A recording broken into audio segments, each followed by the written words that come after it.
Boa tarde, pessoal. Tudo bem? Boa tarde. Chegamos ao nosso 23º episódio do Liberté Podcast. Isso aí. No começo falávamos Liberté, né? Até que alguém nos corrigiu. Evolução, todo dia. Abençoado irmãozinho, né, que tava te ouvindo, né?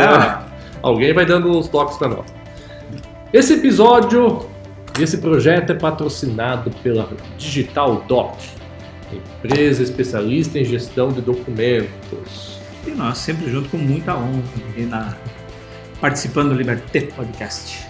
Nelson, quem é o nosso entrevistado de hoje, meu amigo? Gente do céu. Roberto Fernandes. Um amigo de longa caminhante de longa data, hein? Nós falávamos quando ele foi viajar, em 2000, né?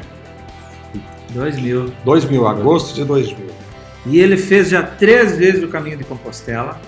Ele vai contar para nós essa história. Seja bem-vindo, Roberto. Obrigado, Nelson. Obrigado, Lica. É um prazer imenso. Não é protocolar, né, mas é prazer mesmo de estar aqui com vocês nesse Liberté, que a cada dia se torna um programa muito bacana, muito legal e de muita informação para todos. Muito obrigado pelo privilégio. Tá? Conta para nós como é que o caminho de Compostela caiu na sua vida. Bom, isso aí data do século passado. 1999 é do século passado. É verdade, né? É verdade, não é piada. Não. A gente estava fazendo uma caminhada aqui com o Marcos Castellini, eu estava fazendo uma caminhada com ele e ele tinha alguma coisa para me contar. Ele falou, vamos caminhar que eu vou te contar. Eu tenho uma proposta para te fazer. Você vê que o cara estava armando o bote, né? Bote. Ele falou, vamos fazer o caminho de Santiago. Me pegou de contrapé, porque até então eu já havia ouvido alguma coisa a respeito do caminho, mas nada até então me chamou a atenção. Mas a partir daquele momento ele me presenteou naquele mesmo dia com uma fita, fita cassete, videocassete, né? Não sei nem mais o nome daquilo. Cassete mesmo. Para os mais novos é um negócio desse tamanho. Assim, coisa mas nesse vídeo continha um documentário feito pelo governo da Espanha, a área de turismo do governo da Espanha, muito bem feito, em torno de 20 minutos, e lá discorria sobre o caminho de Santiago, o que era, as etapas, enfim, os prazeres, as dificuldades. Então, a partir daquele momento eu fiquei picado pelo caminho. Tanto é que a gente programou para 2000, eu fui e meu mentor não foi, por uma série de razões. Olha só. Teve lá compromissos profissionais, não podia. Teu amigo Castellini. O Castellini. Ele que fez o balaio todo? Ele que foi o mentor da bagunça. Se preparou com você? Acabou se preparando, mas chegou no momento ele abriu mão. Foi quando então, para não ir sozinho, poderia ter ido sozinho, mas é sempre bom uma companhia e tal. Aí convidei o Guacho que todo mundo conhece já, foi comigo, a coisa picou o Guacho também, inclusive ele já fez 5 vezes o caminho. Olha só! Então ele é um pouco mais doente do que eu. Deixa eu arrumar a doença. Eu não sei se vou querer receber cópia dessa fita, não, porque senão capaz nós queremos ir pra lá também. O Nelson acabou de fazer um ajuste no nosso arsenal cinematográfico que nós temos aqui. É que a nossa equipe técnica não veio. O diretor de filmagem não veio. Nem o maquiador. Todo mundo faltou. Mas então essa história assim, bem resumida do porquê, como ele surgiu na minha vida, né? E eu gostaria, assim, eu não sei se nós vamos chegar essa pergunta pro final ou cabe agora, né? E quando você retorna, ou lá mesmo, assim, o que você traz de mais substancial para tua vida, assim? Por que foi fazer mais 3 aí? Olha, Lica, não é uma pergunta fácil de responder. Certo. Porque você acaba no caminho, você tem lá de forma muito frequente, o seu momento de introspecção, de reflexão. São momentos também que você conhece muita gente, muitas pessoas, compartilha com eles das alegrias, das tristezas. Os primeiros dias, porque o caminho é dividido mais ou menos em 3 etapas. A inicial, que é a etapa física, o corpo, né? A adaptação do corpo, depois a adaptação mental e, por último, a espiritual, porque a partir do momento que você tá adaptado, vamos dizer, dentro do caminho, ou o caminho em você, o teu espírito está mais liberto. Aí vem o liberté, né, do espírito. Né? Muito obrigado. Muito obrigado. Bacana isso aí, né? Foi de lá que surgiu, né? Surgiu. E é a terra próxima, pelo menos de onde nós saímos, que é Saint-Jean-Pied-de-Port, é França, né? Terra da liberté, qualité e fraternité, né? Mas a partir do momento que você se integra entre o corpo, mente e espírito, tudo tudo ocorre de tal forma que chega num dado momento em que você, mais ao final do caminho... Eu estou contando assim porque fica à vontade, a gente volta, não, né? Mas aquela ansiedade ou o que parece ser uma eternidade para chegar ao fim do caminho, quando você está se aproximando do fim, já começa a te bater uma melancolia, uma tristeza por ele estar terminando. É uma sensação estranha, é um paradoxo até, né? Mas isso ocorre com uma boa parte dos peregrinos. Meu Deus, está acabando, como se fosse um conto de fada, mas uma coisa mágica, né? Uma coisa. Mas de qualquer forma, você termina o seu caminho e quando você volta, as 3 vezes que eu voltei para casa, quando eu cheguei, a Lucy sempre me fala isso aí. Roberto, o que aconteceu no caminho contigo? Você está estranho. Estranho bom ou estranho ruim? Não, estranho estranho mais calado, mais introspectivo, mais sereno, entendeu? Parece que você ainda está absorvendo ainda. Mas os dias passam, os meses, os anos passam, mas é muito comum a gente ouvir de peregrinos muito ouvir esse tipo de relato, que os anos passam, mas as sensações do caminho permanecem. Lógico, um pouco mais esquecidas pelo tempo, tal, mais aquela sensação de viver todos os momentos, compartilhar o dia a dia com peregrinos, conhecer a história, a cultura, porque você acaba, muitas vezes eu preferia, no caminho, algumas grandes cidades como Burgos, 300 mil habitantes, León deve ter 150 mil habitantes, mas eu particularmente, e a maior parte dos peregrinos também, eu não gosto desse tipo a gente passava ali ou ficava por ali, por necessidade, pelas circunstâncias. A preferência por vilarejos? Vilarejo de 50, 100 habitantes que tem de monte, a gente ficava ali. Praticamente, se você quisesse, se você conversava com quase toda a população, se você quisesse, entendeu? São 2 dezenas, 3 dezenas de casas, casas centenárias, algumas até milenárias, né? Então, esse tipo de... Parece que você saiu de um mundo e entrou num outro mundo, né? Talvez isso aí é que propicie esse ambiente de introspecção é difícil dizer. Você conseguiu, nas 3 viagens que você fez para lá, se teve a oportunidade de rever alguém? Conseguiu? Com certeza, alguns hospitaleiros, inclusive. Hospitaleiros, para quem não conhece, são aquelas pessoas que, de forma gratuita e mais por idealismo, cuidam dos albergues. Porque nós temos 3 tipos de albergues lá em Santiago.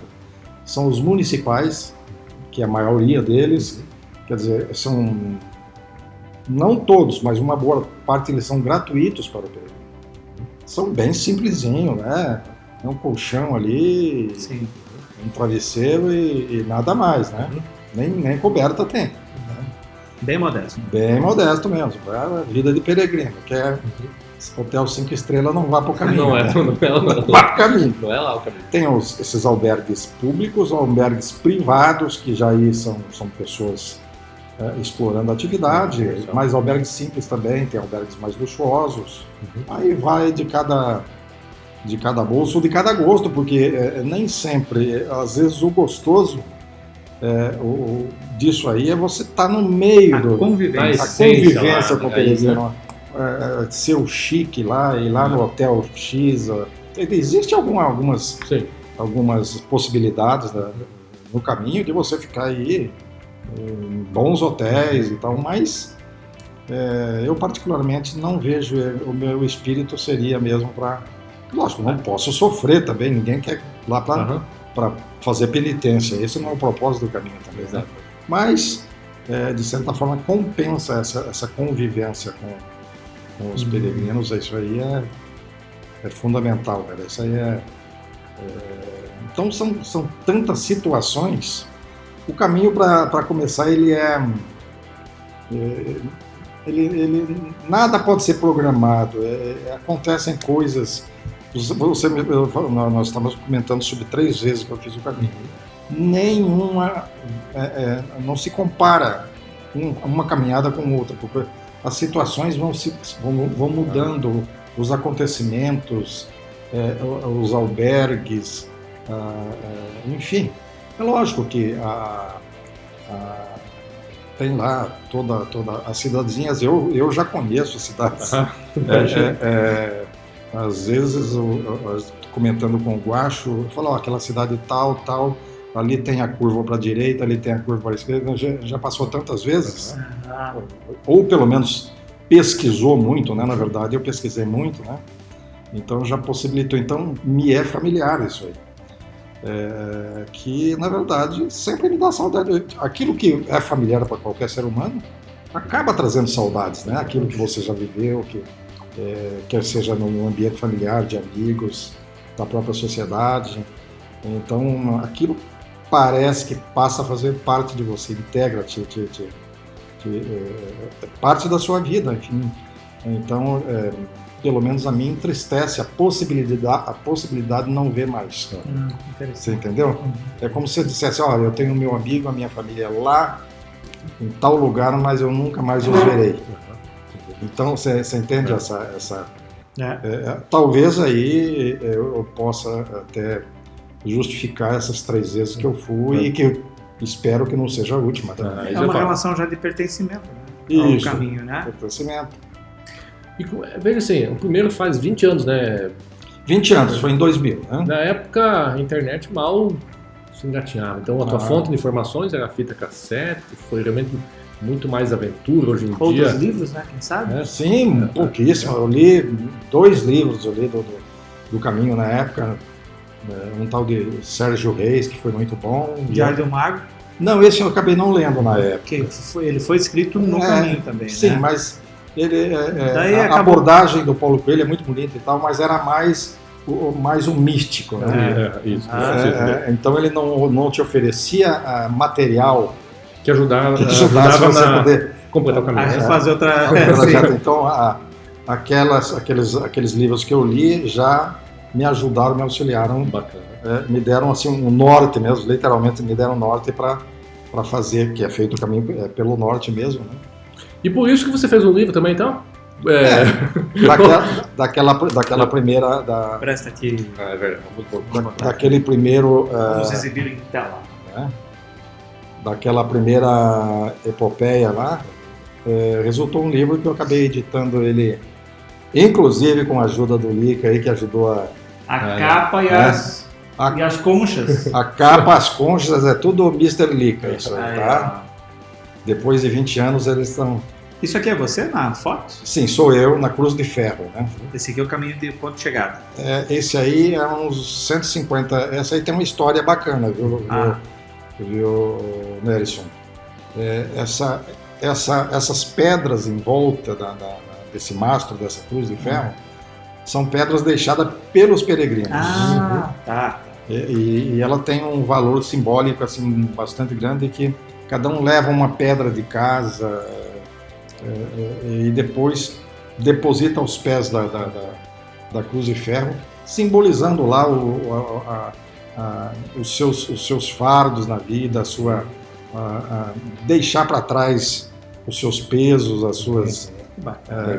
então esse é o simbolismo logicamente que, inclusive, essa de quando em quando essas pedras são removidas daí, porque muita pedra. São centenas de anos todo mundo depositando pedra, vira uma pedreira, né? Não ia mais ver a cruz, né?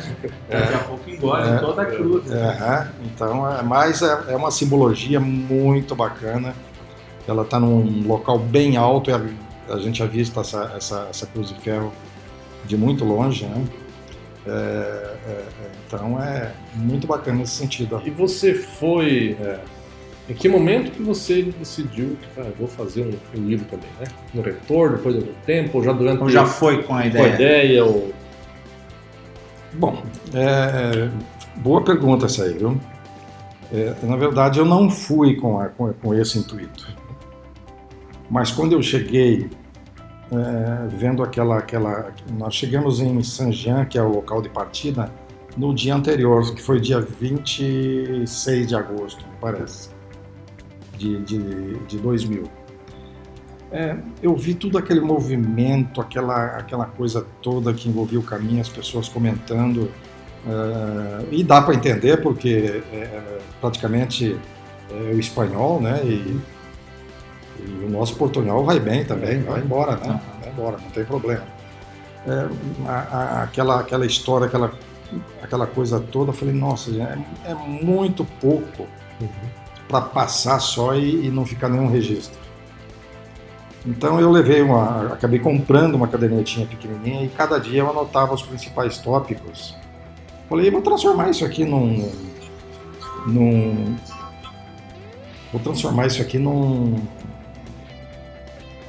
pequeno documentário, alguma coisa assim, fazer uma... né? Mas aí as informações foram se tornando mais robustas e tal, e eu fui também tomando gosto pelo mais conteúdo e mais... e não só descrevendo a própria arquitetura do caminho, os costumes dos povos, etc., mas os teus sentimentos também, que na verdade passei, esqueci,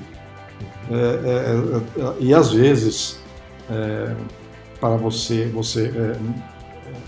reaviver algum fato que já ocorreu contigo, às vezes você lendo aquilo que você já escreveu, você consegue rememorar isso aí. Então, em função disso aí, nasceu aí, eu comecei logo que eu cheguei no caminho, a coisa estava ainda muito, muito viva na mente, então a gente já foi escrevendo o livro, criamos a estrutura dele, e foi nessa época que eu procurei o Lica também, que a gente começou aí a cuidar de todos os detalhes do livro. Enfim, mas foi importante, eu acho que fica um registro, né? Isso aí faz parte dessa nossa caminhada aí. Essa caminhada de quantos quilômetros? Para quem não conhece, né? São quantos quilômetros e quantos dias você fez esse... Na verdade, Lica, Nelson, há umas 5 variantes do caminho. Trajetos possíveis.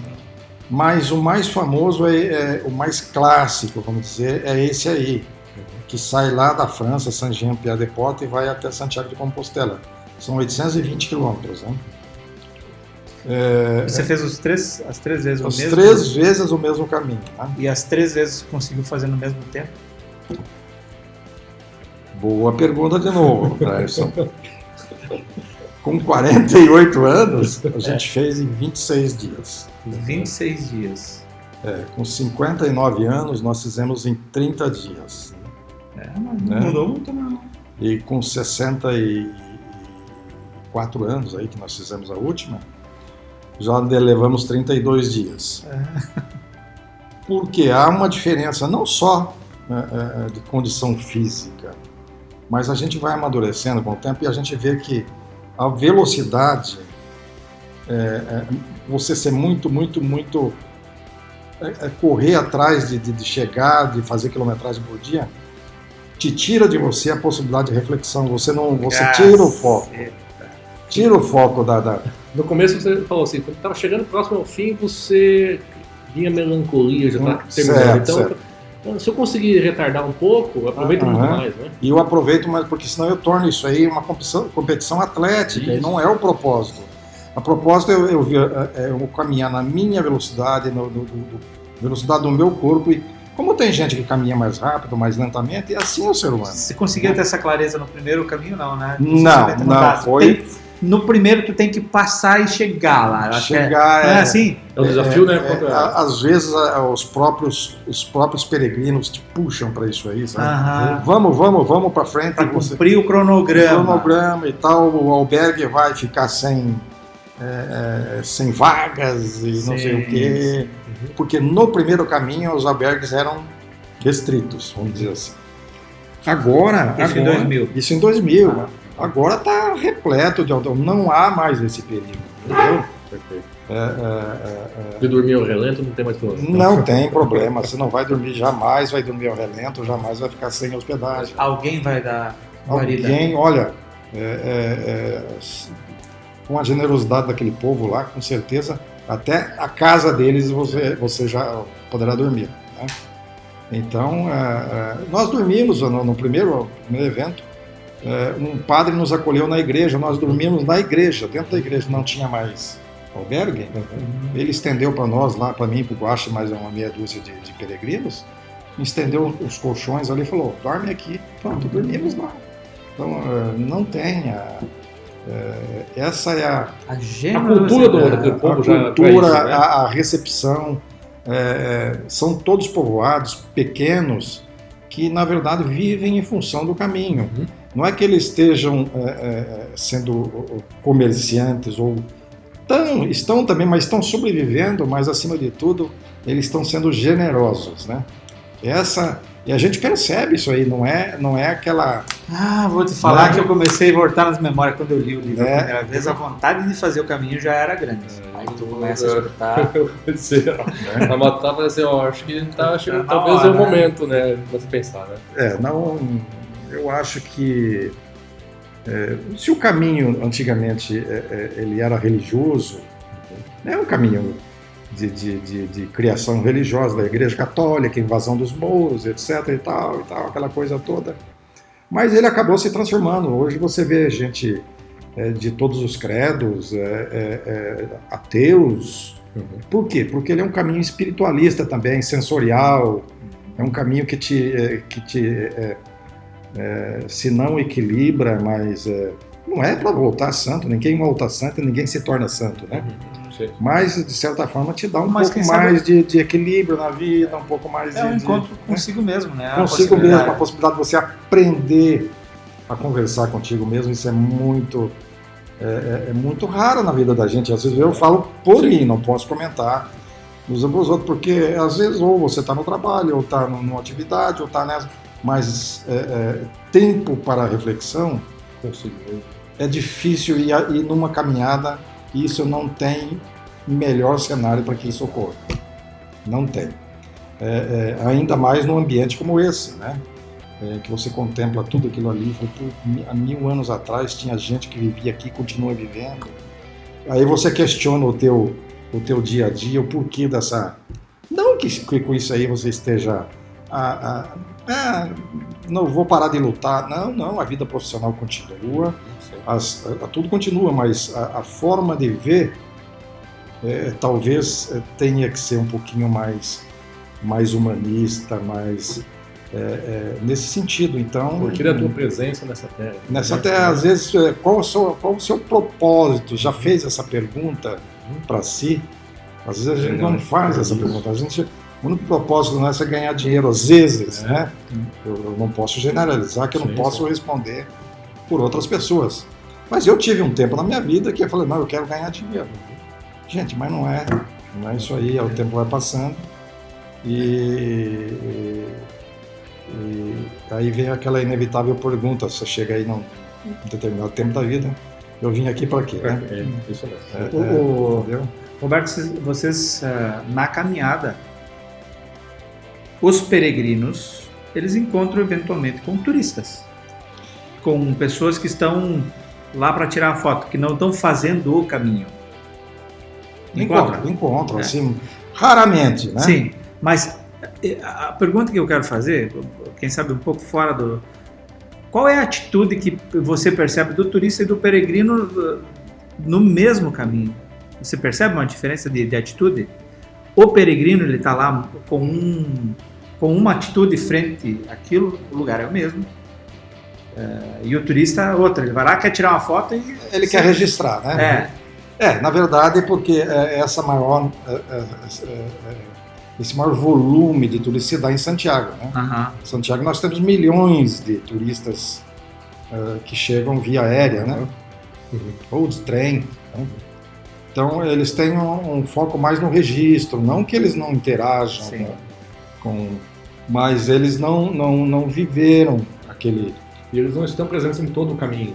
Não, alguns fazem os últimos, chegam em Santiago, se deslocam lá para uma outra cidade lá e fazem os últimos 100 quilômetros do caminho de Santiago, que aí você recebe lá a dita compostelana, que é um certificado. Porque muita gente não tem 30 dias, 40 dias para dispor para essa atividade. Então eles vão lá, fazem 100, 150 quilômetros, né? Enfim, existe esse tipo de turista, mas na verdade acaba 100, 200 quilômetros já se transforma num peregrino, porque ele vai passar ali pelo menos uma semana aí caminhando, já vai sentir as dores e as bolhas e as noites insônias que às vezes dá pouca insônia, porque o cansaço é grande. Uma curiosidade aqui, qual seria o custo, sei lá, em dólares para uma viagem como essa, uma viagem econômica? Com quanto no mínimo, mais ou menos? É que tem passagem aérea que muda? Muda, mas... O maior custo é a passagem aérea? Não. A passagem aérea ela tem girado, inclusive ela já foi até mais barata esse ano passado, aí, com a pandemia, e ainda para Portugal se ia, né, que era um outro caminho lá. Mas ela vai girar em torno de 1.100, 1.200 dólares. Ida e volta ou só ida e volta. Inclusive, chegando perto da saída lá, depois a gente só pega um táxi ali, 100 quilômetros e chegamos na França. Mas o resto é tudo via aérea, inclusive a volta de Santiago, tem um grande aeroporto lá, você vai aeroporto de Santiago, Madrid, Rio, São Paulo, né? Mas em torno de 1.100 a 1.200 dólares. Não é assim, não é proibitivo. Para quem se programa, e o restante do caminho você gasta lá em euros, né? Então, depende muito como você quer, como é a tua... Se for uma vida franciscana, assim, uma coisa muito, muito econômica, você vai gastar 30 euros dia. 30 euros por dia. 30 euros dia, então vai dar 30 dias, 900 euros, 1.000 euros. 1.000 euros. Para arredondar, 1.200 euros para você começar aí a já sobrar tem uma margem, uma folgazinha aí para você poder... E depois aí, quando você chega a Santiago, aí começa a dar os tours lá e você gasta... Uma cotação de hoje com menos de 15 mil vai e volta. Vai e volta, senão sossegado. Para você ficar 35 dias fora, né? E 15 mil reais seria uma experiência de vida. Né? É uma experiência como essa que você está relatando aí, né? Nossa. Agora me surgiu uma dúvida assim. Você foi a primeira com o guacho, mas assim, durante o caminho, vocês ficavam muito tempo próximos, juntos, ou cada um era o seu momento, ou se encontravam no fim do dia? Como que vocês... E nas outras vezes que foi sozinho, né? Ou não? Como que é isso? Né? Isso é legal. Ao mesmo tempo em que o caminhar junto te propicia essa troca, esse compartilhamento, mas ela não te propicia esse momento de introspecção. Tá? Então, o que é muito comum, o que muito acontece lá? Você sai em grupo e depois cada um adquire lá, toma o seu ritmo Um andando mais rápido, mais devagar e tal. Cada um se distancia lá 50, 100 metros e tem lá o seu mundinho lá, o seu habitat, né? E lá ele começa inevitável isso aí. Sim, o fato de você ficar sozinho, solitário, e é uma solidão gostosa. É necessário? É necessária e gostosa. Te propicia esse pensar, né? Como o Nércio falou, essa conversa com o teu eu, né? Logicamente você não vai ficar o dia todo conversando contigo, senão você entra em parafuso, né? Eu não sou uma companhia. Eu não tenho tanto assunto assim também. Mas é bacana, são situações. Eu tenho várias situações. Eu tenho um episódio muito marcante na minha vida de caminhante. Foi na primeira etapa. A gente estava saindo de Ponferrada às 6 horas da manhã e caminhando, e aquele tempo chuvoso, com capa de chuva. Não, ainda não estava. Ele estava com relampejando, trovão, etc. Aí, em dado momento, eu me vi já saindo da cidade, eu tive que me abrigar num posto de gasolina, assim, numa cobertura, e eu já estava sozinho. O guacho já tinha, por essa uma dessas razões, já tinha se adiantado um pouco. Foi quando eu abri a mochila e puxei a capa de chuva para me proteger. Estava dentro da mochila, puxei, aí caiu um bilhetinho do Conrado, do meu filho. Né? Ele é um menininho de até então de 10 anos, né? Era muito novinho ainda, e tinha lá um bilhetinho para mim lá: pai, você é a melhor coisa que eu tive na minha vida e tal. Então nesse momento, se você tivesse alguma fraqueza, alguma coisa, algum sentimento de algum obstáculo, né, para você, cara, isso aí na hora te transforma, né? Foi choro na hora, né? Então eu falei, guardei o bilhetinho dele, aqueles garranchozinhos ainda e tal, sim, né? Falei, olha, eu já ganhei o caminho, na verdade, a família toda. Você pensa demais na família, muitas coisas que a gente nem pensava em valorizar, você passa a valorizar, enfim. Eu acho que ganha quem faz o caminho, é uma oportunidade, quem puder fazer. Gente, não pensa duas vezes. Fazer ou fazer, viu? Porque, lógico que tem pessoas que iniciam o caminho e não terminam, né? Mas são detalhes, são coisas pessoais, mas a grande maioria busca isso aí, busca essa fonte, cara. E agora, Roberto, mais uma assim que me surgiu agora, porque um dia eu encontrei você, né, e o Conrado andando lá próximo ao Morro da Salete. Você estava de bicicleta. E eles, né, subindo assim, eles estavam se preparando para isso, né? Então, assim, para quem quer fazer, imagina, tá, beleza, financeiramente eu estou preparado para isso, mas e o que você indica, prepara, assim, 15 dias, um mês, 2 meses de preparo físico, andando quantos quilômetros por dia? Como é que você se prepara para dar 800 quilômetros, né? Na verdade, é preciso aí uma preparação mais que básica, né? Hoje, se eu for no caminho, eu tô morto hoje, né? Do jeito que eu tô hoje. Na verdade, eu posso até conseguir chegar, mas vai ser com muito sacrifício. Aí o sacrifício não vale a pena, essa coisa tem que ser feita com prazer, né? Mas é o ideal que você caminhe aí 10 quilômetros aí durante os últimos 30 dias, que tenha um peso já, que esteja no seu peso corporal adequado, não esteja com sobrepeso, ter a capacidade de andar 10, 15 quilômetros todo dia, né? Um bom calçado, uma boa mochila para você carregar uma mochila leve, enfim. Hoje na própria internet tem lá um monte de sites, de dicas, né, ajudar a preparação. O trajeto médio diário é quantos quilômetros? Olha, hoje, inclusive eu já tenho até feito para o ano que vem, inclusive o Conrado certamente vai comigo, tá? O meu filho. Dessa vez ele faz questão de ir. Mas a gente fez um itinerário ali de de 20 a 25 km dia. Não mais que isso. É bem tranquilo para fazer isso, né? Não é difícil. Hã? Não é difícil. Não é, né? Não é difícil. Porque é mais difícil. Lá são duas topografias, né?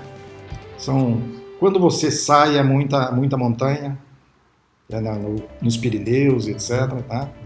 Mas a parte central do caminho é uma planície muito grande. E na chegada, quando você chega na Galícia, já é de novo uma terra brasilis ali, bastante morro e tal, mas aí você já está com 20 e poucos dias de caminhada, o teu corpo já está mais do que condicionado, preparado, isso, né? Mas o primeiro dia é muito difícil, o primeiro dia é de perder o fôlego, sabe? Mas se a gente for devagar, caminhar, ter tempo, às vezes essa 1 hora mais que você gasta durante o primeiro dia. As planícies são Burgos? É isso aí, Burgos. Linda essa foto aqui. Muito lindo, né? Então são geografias geografia um pouco diferente, e que a própria geografia vai te dando o ritmo que você deve impor, mas nunca, que eu digo, depois de aprender a levar, né? Nunca exagerando no primeiro caminho nós chegamos a ter dia fazer 44 quilômetros. É um absurdo, né? O corpo grita, né? O corpo grita porque outro dia você vai estar de novo em função. E você não precisa extrair do corpo tudo aquilo que ele é. Você tem que botar a tua mente, ver as coisas, enfim, reservar um tempo para contemplação, né? Contemplação, essa é a palavra, né? Então, Roberto de Deus, já deu mais de meia hora na nossa prosa. Eu tinha mais umas 10 perguntas para fazer. Falei, meu Deus do céu, gente, né? Mas O Roberto ele falou assim: eu vou trazer um monte de coisa escrita porque eu esqueço. Cara, olha como flui, como agora a nossa conversa. Agora que ele pegou. Na verdade, a gente ficaria aqui mais meia hora tranquilo, falando. Se tivesse perguntas ainda, além do ouvinte ainda, né? Aí perde de vista, aí perde o controle, vamos dizer assim, né? Mas vamos tentar fazer isso, né? Motivar os nossos ouvintes a questionar e marcamos o próximo. Aí a gente fala mais do caminho, das questões técnicas, do ambiente da caminhada. Se tiver que parar no meio do caminho, como é que faz para voltar? A gente imagina assim, aquele negócio dos tempos da Idade Média, onde não tem nada no meio do caminho, mas na verdade existe. Não existe. Hoje a estrutura deles é muito. Há muitos médicos também. Não tem tanto. Embora o ambiente seja medieval, como a gente diz, né? Medieval, né? É incrível como você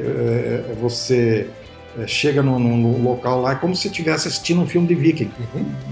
Entendeu? Sim. Só não tem um viking ali, mas o ambiente, aquela coisa toda. Gente, aqui vive gente.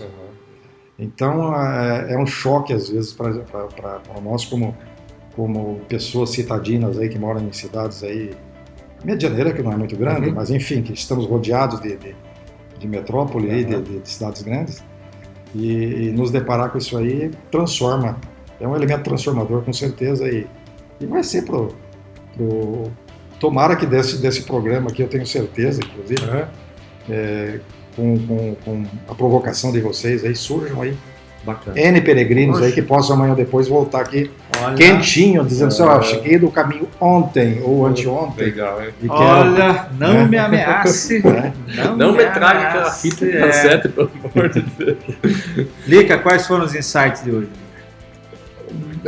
Meu Deus do céu, cara. Eu não sei o que é essa. Eu vim aqui pra quê, né? Eu vim a esse mundo pra quê? Eu acho que isso faz... Quem vai fazer esse caminho, eu acho que busca muito disso, né? E deve voltar com uma transparência para si, assim, algo... Realmente, assim, enquanto o Roberto falava, eu me arrepiava. Cara, deve ser tão gratificante isso, então... eu vim aqui para esse mundo para quê? É um insight que eu tirei para... Né? Importante. E eu peguei uma coisa que eu já ouvi várias vezes, já me recomendaram várias vezes, e hoje, quem sabe, fez sentido de uma maneira como antes não tinha feito. A velocidade te tira o foco. Isso é uma coisa muito interessante. Quer dizer, você está com pressa para quê? Afinal, né? E isso foi uma coisa que me chamou muito interessante. E outra coisa que me chamou a atenção, a questão da convivência com as pessoas ser muito mais importante do que a conveniência de ter um hostel, um hotel, né? Sim. Que a convivência ela é mais poderosa e vai te trazer muito mais prazer, né? Dentro daquilo que você procura, do que a conveniência de um hotel. Vamos dizer, tira um pouco daquilo que vamos chamar de superficialidade, alguma coisa assim. Torna você mais ao mesmo tempo mais generoso com a outra pessoa e a coisa é recíproca, do que você ficar se isolando. Então, na verdade, você está num local, mas ao mesmo tempo você quer se isolar. Então, mesmo que tenha algum ônus de você ficar ali, algum ônus de conforto, mas o conforto para a alma é muito melhor, né? Entendeu? É muito mais significativo e muito mais importante. E quem busca essa caminhada já busca isso, né? Muito mais. Muito legal. Então, essa dica do Caminho de Santiago de Compostela, seja você vai fazer uma preparação física, mental ou espiritual, é uma grande dica, né? Sônia, deixa eu ir? Deixa, né? Deixa. Eu acho que ela vai deixar porque ela sabe que eu quero. Bacana. Cara, isso aqui é muito legal. Que papo gostoso. Que bacana. Obrigado. Eu que agradeço. Obrigado aí, demais. Conversando com vocês aí, levando essa mensagem para o espectador, para os ouvintes, eu acabo me emocionando com o papo também, entendeu? A gente acaba, ao falar do caminho, a gente acaba trazendo reminiscências, memórias que a gente até então parecia esquecida, mas elas vão voltando. Ali, né? E ela vem suave. Ela vai descompartimentalizando, sei lá, sai de um compartimento que estava meio estava nas nuvens, né? Eu imagino enquanto você falava assim sobre as pessoas, eu tenho certeza na tua mente ele vai dizer, aquela pessoa, o senhor lá, aquela tal pessoa, realmente isso deve vir muito forte, né? Muito bacana. A gente acaba fazendo o caminho aqui junto. Obrigado novamente. Obrigado, Lica. Obrigado, Nerson. Obrigado a todos aí, né? Ouvintes e que estejam, compartilhem os nossos feedbacks conosco. Se tiver perguntas sobre esse assunto também, podemos bolar no outro podcast, né? Com foco em responder as perguntas para vocês. Então, finalizamos o nosso 23º episódio. Nos vemos nas próximas semanas, meus amigos. Até mais. Valeu, até a próxima. Valeu. Tchau.